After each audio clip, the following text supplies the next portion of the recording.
Olá, sejam bem-vindos a mais um episódio do nosso programa Ao Vivo, a melhor família do mundo. E aí, pessoal, como é que vocês estão?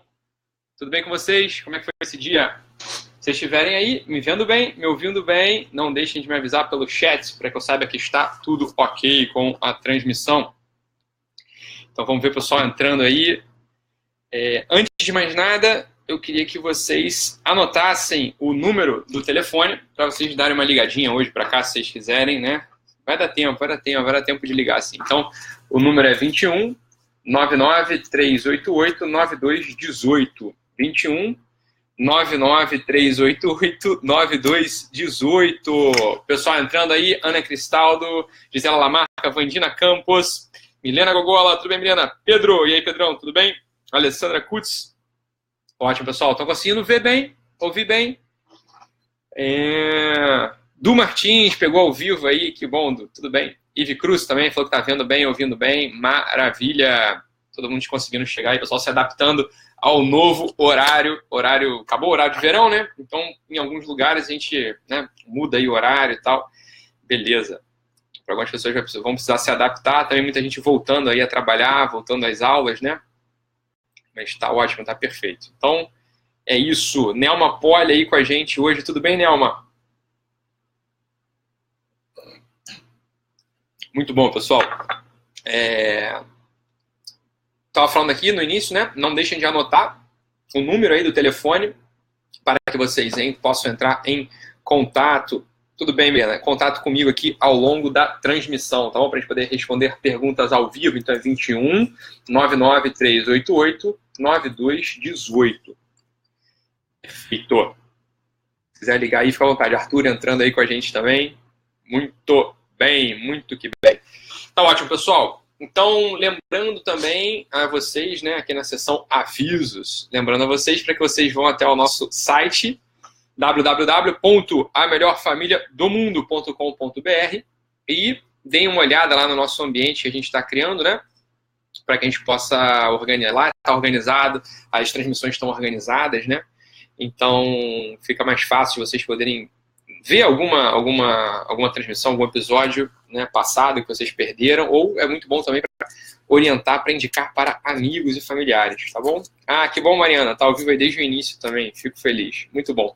Eu não sei se você... Hoje a gente vai falar sobre 6 capeletes, aí vocês vão pensar assim, o Dr. Ítalo agora diversificou aqui o programa, ele vai virar um Masterchef aqui, vai ensinar receitas pra gente, ótimo, tá precisando realmente aprender receita aqui, e não é nada disso, infelizmente eu não vou deixar a minha veia italiana à mostra aqui, assim, de modo tão fácil, cozinhando massas aqui para vocês ao vivo, né? Porque seria demais, né? Também, enfim. Eu contei para vocês já que quando eu era adolescente e, enfim, fazia menos coisa na vida, eu passava uma boa parte das minhas tardes acompanhando a digníssima Ana Maria Braga. Não sei se vocês sabem dessa história. Então, na época ela era do Norte a Norte, da TV Record ainda. Então eu ficava lá assistindo a Ana Maria Braga, todos aqueles chefes lá de culinária, etc. E anotava as receitas e quando minha mãe chegava de noite em casa, né? Minha mãe trabalhava, uma parte da nossa, enfim, criação, minha mãe trabalhou fora. E aí ela chegava de noite e a gente ia lá e fazia algumas massas, a gente fazia doces, fazia pães. Então era muito divertido. E de vez em quando eu fazia ali uma massa, né? Durante a tarde e chamava meus amigos à noite do colégio para comer. E, né, em geral, não é que fosse muito bem aceito pela crítica, né? As pessoas não valorizavam, assim, né, meus traços modernistas ali da minha culinária naquela altura do campeonato, mas o fato é que a gente vai falar sobre 6 capeletes e não tem nada a ver com receita. Na verdade, tem a ver com receita, claro, né? Mas tem a ver com uma outra coisa mais interessante do que isso, né? Eu não sei se vocês... Eu não sei se vocês têm Netflix, né? Se vocês assinam Netflix aí. O fato é que tem um documentário, tem uma série, tem um documentário lá no Netflix chamado Chef's Table, né? Então, sei lá, mesa do chefe, Chef's Table. E o Chef's Table, a ideia deles é a seguinte: eles gravam a história, né, o dia a dia ou a vida de um dos grandes chefes, né, de culinária do mundo.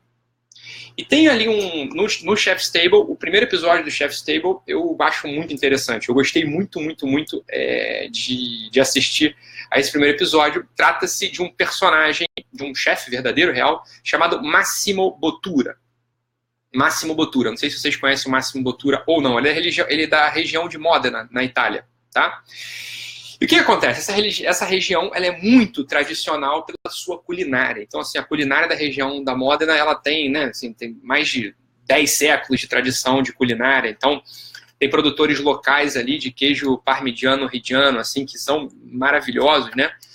E o queijo parmigiano reggiano, ele pra gente serve como um símbolo magnífico também da união de várias coisas ao mesmo tempo. Então, o queijo parmigiano, ele une vários sabores específicos, mas enfim, isso é outra história que a gente não vai entrar aqui agora. Mas o fato é que esse Massimo Bottura, ele é um chefe italiano, local, né, da Modena, e fez a faculdade de gastronomia, depois abriu um restaurante tradicional de culinária italiana, tradicional, chamado Il Campazzo, era o nome do primeiro restaurante dele, e ele ficou um pouco enrolado ali, claro, né? Ele era um jovem e não tinha vindo da faculdade, a gente sabe que faculdade não ensina grande coisa nem aqui, nem na Itália, nem em lugar nenhum do mundo. O fato é que ele mesmo tendo ali a noção da técnica da culinária, ele se enrolava um pouco para cozinhar em larga escala, né, para muita gente, e ele um pouco enrolado, um dia estava ali no portão do restaurante dele, chamado Il Campazzo, e uma senhora, né, que morava em frente, falou: meu filho, se você tiver precisando de ajuda aí, eu posso fazer a massa para você. E aí aquilo caiu, ele conta, né, que caiu do céu ali aquela aparição daquela senhora, né,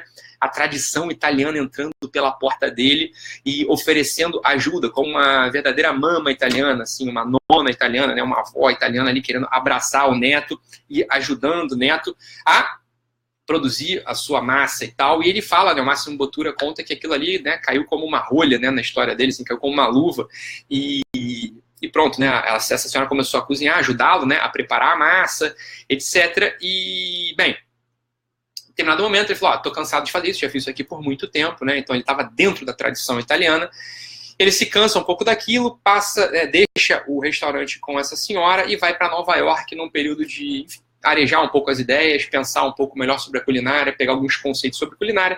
Nessa jornada dele, né, por Nova York, ele conhece lá quem viria a ser a esposa dele, a Lara, e voltam, depois de a coisa se desenrola e tal, ele volta então para Modena, mas já com uma outra ideia. A ideia dele era a seguinte: eu não vou fazer a comida como a comida italiana sempre foi feita, né? Eu vou fazer a comida italiana de um outro modo. Eu vou fazer a comida italiana dentro da tradição italiana. Então, veja, ele serve, né, no restaurante dele, novo, né, depois ele não voltou para o Il Campazzo, ele passou adiante do Il Campazzo e comprou, né, adquiriu um outro restaurante chamado Osteria Francescana. E aí ele fala assim: aqui na Osteria eu vou oferecer, né, o que tem de melhor na tradição da culinária italiana, né, na culinária da Modena, mas eu vou fazer diferente, né? Eu vou extrair, né, da tradição, eu vou extrair as notas principais. Então, tem um prato aqui, que é o prato dos 6 capeletes, ou os 6 tortellinis andando em direção ao molho. É um dos pratos que ele serve no restaurante dele, que é a Osteria Francescana. Ele... para mim, esse é um grande símbolo, na verdade. Por isso que eu trouxe isso para a gente hoje aqui no nosso programa, né? Esse para mim é um grande símbolo, o que ele fez com esse prato. O que é claro, né? Imagina, enfim, ele serve 6 capelete, 6 tortellinis apenas no prato. Você pede um prato de tortellini, um prato de capelete, e aí você imagina que vai vir, né, um prato fundo de capelete, né, com vários capeletes, e quando você recebe o prato, vem apenas 6 capeletes no prato, né? É claro que a gente como cliente, a gente como consumidor, isso é evidente, né? Eu provavelmente ficaria um pouco contrariado, certamente não é um restaurante barato, né? E imagina, eu pagar uma fortuna ali em euros para comer 6 capeletes, eu provavelmente mandaria ele para aquele lugar e ia comer no McDonald's mais próximo, sei lá, né? O fato é que, né, como consumidor, evidentemente, a gente ia ficar contrariado, né? Não tenha dúvida que a gente ia ficar contrariado. Imagina se a gente estivesse aqui, né? Imagina se a gente fosse viajar junto aqui com a minha família e tal, para a Itália, vamos passar aqui na região da Modena, entramos na Osteria Francescana, pedir um capelete e vem 6 capeletes. Pelo amor de Deus, né? Não dá. Mas o fato é que, né, ok, como consumidor a gente faria um pouco contrariado, mas pra gente aqui, que não tá com o prato na nossa frente, a gente não tá com os 6 capeletes na nossa frente, a gente tá pensando nos 6 capeletes apenas, serve pra gente como um grande símbolo. Que símbolo é esse? Lá no documentário, ele diz o motivo pelo qual ele inventou esse prato. Então veja, ele é uma criança, né, ele é um homem italiano, ele conta, né, que ele cresceu ao redor de uma mesa, né? As tias dele cozinhavam, a avó dele cozinhava, a mãe dele cozinhava, então ele cresceu ao redor de uma mesa e pegava os capeletes ainda crus e comia o capelete. Então ele disse assim: não, o sabor do capelete, o sabor desse tortellini é o sabor mais próprio da acolhida, é o sabor mais próprio da tradição, é o sabor mais próprio do amor, né, italiano que vem através da mesa. Então, ele valoriza demais o capelete. Ele valoriza demais o capelete não como comida, mas como símbolo de todo esse acolhimento materno, desse acolhimento familiar, desse seio, desse convívio que aparece ao redor de uma mesa, né, na cozinha, que muitas pessoas dizem que a cozinha é o coração da casa, né? Algumas pessoas falam isso. Tem sua razão de ser, né? Tem sua razão de ser. O fato é que, né, o Massimo Bottura, olhando para essa realidade, é uma realidade muitíssimo cara para ele, né? Ele ama essa realidade, né? A realidade simbolizada pelo capelete, simbolizada pelos tortellini, né? Ele olha para isso e fala: se eu sirvo um prato fundo, repleto de capeletes, o que acontece quando esse prato chega na mesa de alguém, né? Esse alguém pega uma colher e, bem, não se choca, né? Não acontece nada. Ele mete ali a colher e, pum, numa colher vem 4 capeletes, numa colher vem 3 capeletes. E quando está conversando com as pessoas e tal, ele fala o seguinte: as pessoas não valorizam o capelete, não valorizam o prato. Dito de outro modo, as pessoas, ao abordar assim um prato, eles não valorizam a tradição. Por isso, então, ele pega e reconstrói, por assim dizer, esse prato, né? Na minha concepção, ele não desconstrói o prato, ele reconstrói o prato, que é muito diferente, tá? Existem alguns pratos da culinária do Massimo Bottura que são desconstruções, não me interessa tanto. Mas esse prato, propriamente, na minha visão, não é uma desconstrução da culinária italiana, é uma reconstrução. Ele pega a tradição, que para ele simboliza o amor materno, né? Para ele simboliza o amor que ele recebeu na família dele. Ele faz o seguinte: ele põe 6 capeletes em fila, né? 6 capeletes caminhando em direção ao molho. É o nome em direção ao caldo, né? É o nome do prato dele. Tá? É o prato que ele serve. Então, olha só que coisa chocante. A gente pede uma travessa, né? Pede um prato de capelete e a gente recebe uma travessa quadrada com 6 capeletes. E ele diz o seguinte, né? Quando esse capelete aparece na sua frente, se você não se choca com a tradição, se você resolve comer, né, o capelete, se você resolve absorver, se você resolve botar para dentro, se você resolve deixar que a tradição te preencha, a tradição de amor, né, a tradição de cuidado, a tradição de atenção, se você resolve que essa tradição ela pode te preencher, então você só tem uma opção, né? Existe apenas uma opção para abordar esse prato. Você vai ter de respeitar cada um dos 6 capeletes, né? Você vai ter que respeitar cada um deles. Veja, isso aqui para mim é um símbolo máximo, né? Um símbolo máximo do que às vezes acontece na nossa vida, né? Às vezes a gente está tão, né? Às vezes a gente está tão envolvido com aquela dinâmica familiar, às vezes a gente está tão envolvido com o relacionamento, às vezes a gente está tão acostumado, né, com um relacionamento, com uma dinâmica específica, às vezes está tão acostumado, né, que as pessoas nos sirvam, às vezes a gente está tão acostumado, né, às vezes até em servir aos outros, em se doar para os outros, que a gente acaba passando por um dia, né, sem respeitar cada um dos 6 capeletes. Por quê? Porque tem muito ali, né? Tem muito ali. Então, veja, aqui é uma coisa que é um convite de reflexão hoje, né? Um convite de reflexão. O primeiro de todos é um convite para que vocês assistam aí, quem tem Netflix, né? Assistam, então, a esse episódio do The Chef's Table, do Massimo Bottura. Acho que é o primeiro episódio, se eu não me engano, da série. Então assista lá para descansar a cabeça também. Acho que não vale a pena só ficar assistindo coisa tensa, né? Sei lá, filme francês, né? Filme europeu, então, né, filme cult. Às vezes é bom de descansar também, em vez de descansar com besteira, né? Em vez de ficar vendo Porta dos Fundos aí, sei lá, vale a pena, liga aí no Netflix, vai dar uma olhada em documentário de culinária, é uma coisa que relaxa a nossa cabeça e ao mesmo tempo a gente vai se alimentando ali com símbolos profundos que, por exemplo, esse documentário oferece pra gente. Então isso que acontece, né? O símbolo desse prato, né, ele deve, de algum modo, iluminar o nosso intelecto, iluminar o nosso coração, iluminar a nossa atuação, tá? Iluminar o nosso relacionamento com aqueles que a gente ama, né? Não é que a gente deva dar pouco amor, né? Não é que a gente deva dar apenas 6 capeletes, mas não é isso. É que, em geral, né, o que acontece é o seguinte: a gente, quando, né, não para prestar atenção no nosso relacionamento, quando a gente não para prestar atenção no convívio, a gente não está presente ali. Uma das transmissões foi sobre isso, sobre a presença total, né? Então, a presença total, ela é fundamental para que a gente possa entregar o melhor, mesmo que pareça menos. E essa aqui é a proposta do prato, dos 6 capeletes caminhando em direção ao caldo, né? É isso, quer dizer, eu não vou te dar 30 capeletes num prato feitos mais ou menos. Eu vou te dar 6 capeletes perfeitos. E justamente porque eles estão perfeitos, eles estão conscientes dentro de você, você terá de respeitá-los e, portanto, você passará a amar ainda mais o capelete, que representa toda a dinâmica familiar lá das famílias italianas daquela região, ok?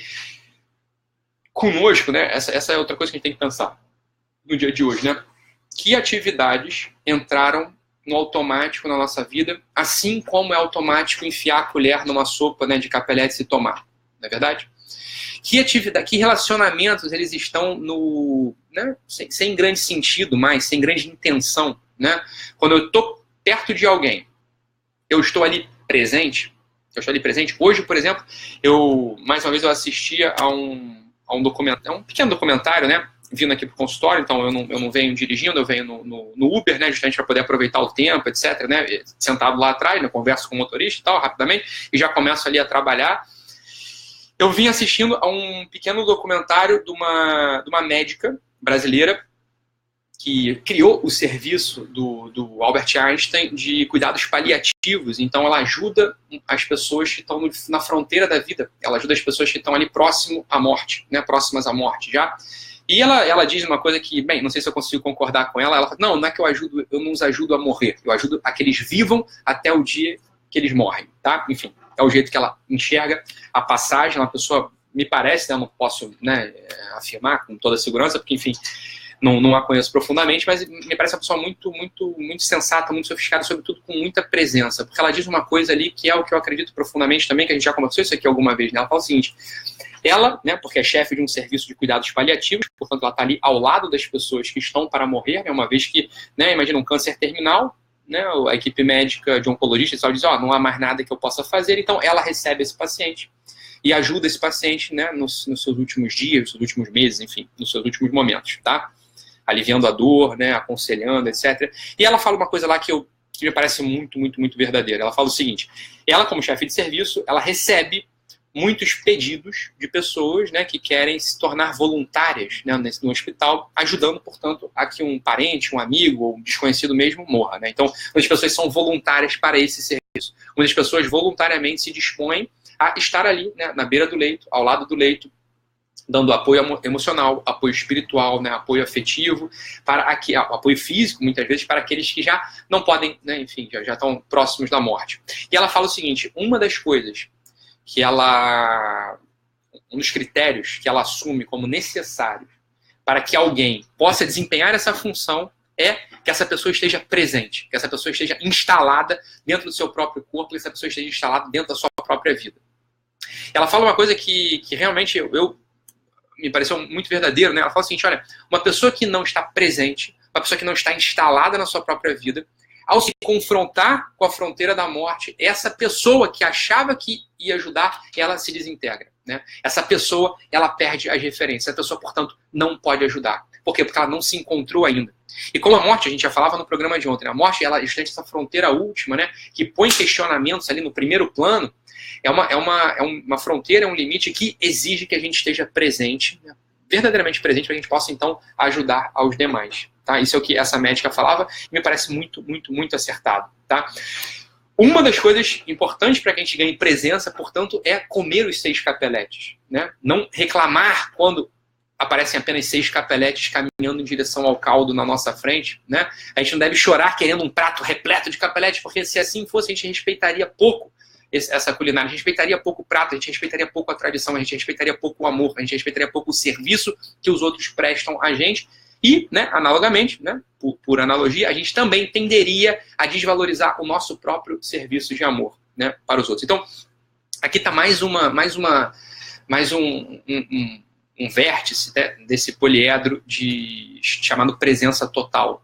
Então, mais uma coisa importante para a presença total é a gente valorizar cada um dos nossos atos. Então, eu recomendo a vocês aqui, né, como exercício, se vocês puderem, se vocês quiserem, dar uma olhadinha nesse documentário do Máximo Bottura. Espero que seja tão iluminador assim, ilumine tanto vocês quanto iluminou a mim quando estava assistindo ali aquele documentário. Né? Respeitar cada um dos capeletes é uma atitude, é uma disposição, é uma inclinação necessária para que eu possa amar com mais precisão a tradição de amor. Tá? Eu amo com mais precisão, com mais intensidade a tradição de amor quando eu respeito cada um daquelas pequenas massinhas que estão na minha frente. Tá? Assim, no nosso dia a dia também. tá bom? Então, já chegamos aqui próximos ao fim da nossa transmissão. Agradeço a todos vocês a presença aqui comigo, né, conosco, agradeço a presença de todos vocês conosco aqui na nossa transmissão de hoje. O pessoal perguntando aqui qual que é o nome da Saudade da Itália, né, Bárbara? A Bárbara falando, deu saudade da Itália, é verdade. Então, vou anotar para... Alguém já escreveu aí o nome dele, do Massimo Bottura? Já, falaram que já escreveu. Minha irmã já escreveu. Minha irmã está aqui na minha frente hoje, a gente está gravando os vídeos aqui. Então, foi ela, inclusive, quem me recomendou assistir a esse documentário, né? Minha irmã sempre acerta nas recomendações aí de documentário. Dá um tchau para todo mundo aí. Essa é minha irmã. Aqui estamos gravando aqui e tal. Daqui a pouco a gente volta para as nossas gravações. Tá bom, pessoal? Então é isso. Um abraço. Fiquem com Deus e até amanhã. Um abraço.